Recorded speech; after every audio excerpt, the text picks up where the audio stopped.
In this video, we're going to get a little sophisticated, diving into the era of vintage Victorian design.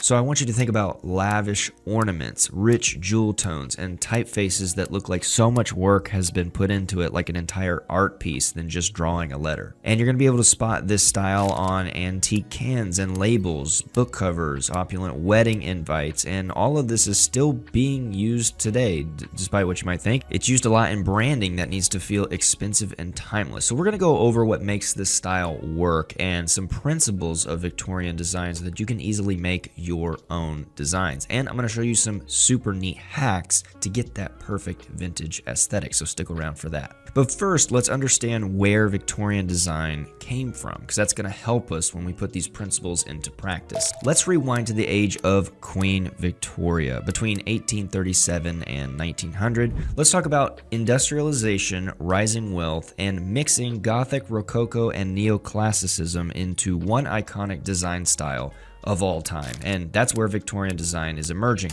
during that reign of Queen Victoria. And it was a period when ornate design wasn't just fashionable, it was aspirational. During this time, people wanted to showcase their wealth. They wanted to showcase their sophistication and taste. And design became one of the easiest ways to do that, largely through clothes, interiors, and labels. But again, where did this style actually come from? Well, it drew inspiration from earlier European styles, specifically Gothic, like I mentioned earlier, Rococo, and Neoclassicalism, or Classicism, however you're supposed to say that. In a way, the Victorian style was blending these together into something really unique and distinct. So what made it really take off, though, was the progress on the industrial side of things. There were new printing techniques, such as chromolithography, which made it possible to produce colorful, highly detailed imagery. So you're going to imagine everything from advertising posters to book covers to decorative household items were starting to be mass-produced.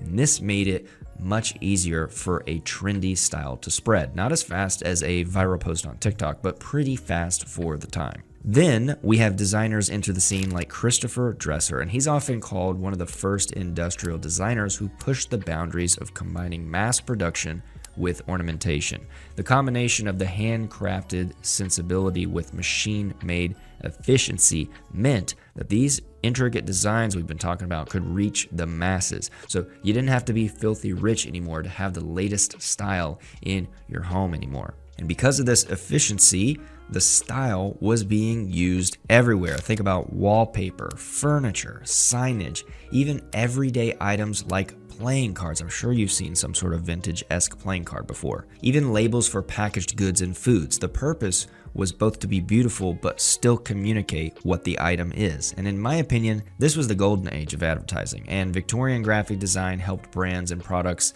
stand out and look luxurious. They started using elaborate borders, custom typefaces, and heavily detailed illustrations. If you're interested, I have a book called Vintage Graphic Design, and I've linked it down in my book list in the description. It is an excellent compilation of vintage labels and ephemera that you will love if you are into this design style, so check that out. All right, next, let's break down those 6 core characteristics of Victorian design. Number 1, if one word could sum up Victorian, it's decorative, and one of the ways this manifests itself is through intricate ornamentation. We're talking elaborate borders, floral motifs, scroll work, filigree, decorative flourishes everywhere. Nothing was too much, and you can see this in many of these templates we're showing you in Kittl. So imagine walking into a home and the walls are covered in tiny floral patterns. Hanging photos and mirrors have this elaborate gold frames on them, and the wood furniture, the end tables, the grandfather clock, the coffee table, all of this has been elaborately carved. Now, the carpet has floral patterns surrounded by a lavish border. I mean, this is everywhere you look in this house. This was one of the most obvious characteristics of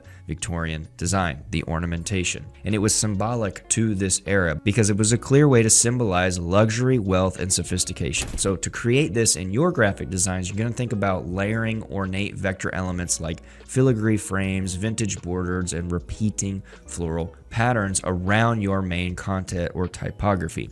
It's all about building the frame that feels opulent and handcrafted. As you can see, we have a ton of vintage borders, panels, frames, and even ready-made templates in Kittl that you can start using right now. I've linked all of that information you need down in the description. Second, let's talk about the typography. Victorian typefaces are some of the most unique throughout history. You'll recognize these instantly. Bold slabs, highly decorative serifs, shadowed and dimensional letter forms in that kind of 3D embedding embossed look, and even hand-drawn styles. This is personally my favorite kind of typography. And if you know anything about our founder Tobias Saul and Heritage Type, you know that we love vintage fonts here at Kittl. So, to make your own Victorian style today, you're going to want to choose typefaces that feel more sharp and ornate with the heavy serifs, or maybe pair them with some luxury script fonts. You can also use decorative drop caps or some type of lettering with a lot of flourishing in it. Now, you can see a lot of these typefaces if you check out some of our Victorian style templates, or you can go over into the type search bar in Kittl and just type in vintage, and you're going to find a ton of amazing options for your design. I'd also recommend jumping over to Pinterest. We love Pinterest here. You can type in vintage Victorian design or Victorian poster design, and there's a ton of great references here. And you can just right-click, copy the image, and then come back and paste it into Kittl for your project. It's actually a pretty nifty hack. All right, third, we have rich and contrasting color palettes. Victorian design loves boldness, and that includes the color. So you're gonna see a lot of deep reds, golds, deep greens, deep blues with creams and blacks, and often high contrasting colors like gold, or something in the same vein like a light pink or a light green or a light blue. And this makes the details and the accents pop. So think about those jewel tones, because these colors were used to reflect that luxury and royalty, which is an aspect of this Victorian style. All right, moving on to our fourth point, illustrative elements and engravings were largely used in Victorian design. So before photography became widely available, the detailed etching or engraving illustrations were the go-to for imagery. And these often looked like floral arrangements, human figures, elaborate decorative scenes, a lot of cross-hatching in the background. And to help you with this, we actually have some pretty nifty things called design bundles in Kittl. And we already have a ton of the elements, illustrations, fonts, and other pairings contained within a single project, so you don't have to go searching for it. And you could just find everything you need down in one project. I linked it below. Or you can go into the elements panel, you can search for those frames I talked about, or the illustrations that you might need in that vintage aesthetic for your project. Next up, we have symmetry and balance. Despite all of this decoration, Victorian is highly structured. It leans on symmetry to keep all of the decoration under control. So you can think about those mirrored, elaborate frames that we've been talking about, and that symmetry is what you're going to want to create. And if you are maybe using a panel or a frame that's not necessarily symmetrical, meaning it's not a perfect square or a rectangle or a circle, maybe it's a circle connected to a rectangle, like making a vintage panel, then you're going to want to make sure that you have good balance. So you're not going to have something that's widely open space on one side with a little type form on the other side. You're going to want to fill this overall frame. You're going to have balance over your vintage aesthetic. So maybe start with a grid and then build your elements around a stronger center axis. And it's one of the easiest ways to create that feeling without letting the design look messy. So, okay, before this last point, if you could do me a quick favor and hit the subscribe button, it would mean a ton. It truly helps us out and allows you to stay in the know every time we drop a video like this. And if there are people you know, creatives or designers that are into Victorian design, I'd love for you to share this video with them, because I want to know what they think of the design style as well, selfishly, because it's my favorite one. Okay, lastly, and this is kind of a bonus characteristic because maybe it's not really a necessity, but it adds a vintage touch, and that's texture. Obviously, during the Victorian time period, a printed design wouldn't really be extremely weathered and crinkly like how we would think about it, but that's what we see today when we look at old stuff. So for your digital designs, adding some texture or wrinkled paper or some scratches will give it that old look. You want to go for that distressed overlay or some subtle paper background, and this will keep it from looking too flat. But now you might be thinking, where do we really see Victorian design used today? I think it's made a major comeback in branding for high-end food and beverage products. So you're going to think about whiskey bottles, craft beer, chocolate labels, even coffee packaging. And we also see it for wedding invitations, where the stationery is going to borrow these Victorian sensibilities to create an elegant look. So you're going to think about gold and silver embossing. It's also popular in book cover design or bespoke handcrafted goods,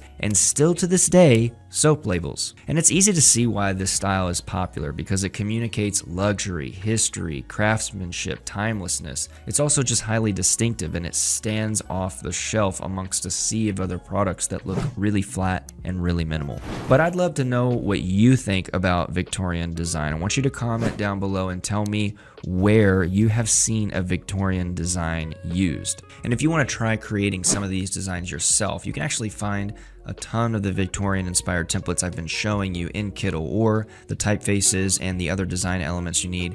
They're all in Kittl. Everything you need to know is down in the description. You can get started for free using the link. And if you feel like Kittl is a good fit, after you've gone in there and played with it for a little bit, I have a promo code down for you in the description where you can get a percentage off your pro or expert plan. Give it a try, because you're going to find everything you need for your entire design flow, I think, in your whole process within Kittl, so you don't have to necessarily pay for so many different kinds of tools. But you go try it out and let me know. All right, to make sure that Victorian design stays alive, I am going to go design a label for a fake whiskey brand. Thanks so much for watching. Don't forget to subscribe, and we will see you in the next video.